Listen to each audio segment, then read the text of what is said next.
వేదాల్లో ఏం చెప్పారో, పెద్దలు ఏం చెప్పారో, పురాణాల్లో ఏం చెప్పారో, మన సంస్కృతి ఏంటో అవన్నీ పుడికి పుచ్చుకొని ఇటువంటి అన్నదాన క్షేత్రాన్ని ఏర్పాటు చేసిన మా మిత్రులు రాంప్రసాద్ గారు నిత్య స్వప్నికుడు ఏదో పెద్ద కార్యక్రమం చేయాలనుకుంటాడు. Dare to dream and care to achieve అన్నట్టు డ్రీమ్ అట్లాగే ఉంటుంది, అచీవ్ చేసేటువంటి పద్ధతి అలాగే ఉంటుంది.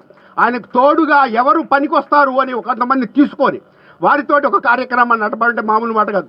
ఇవాళ కుటుంబాల్లో ఎట్లా ఉందంటే మనం తినడమే కష్టం, మన ఇంటికి ఎవరైనా అతిథి వస్తే వీడు భోజనానికి వస్తాడేమో అని భయం. సగం మంది స్విగ్గీలు జొమాటోల్లో బతికే రోజులు. అటువంటి సందర్భంలో బ్రాహ్మణ భోజనం ఏర్పాటు చేయడం మామూలైన విషయం కాదది.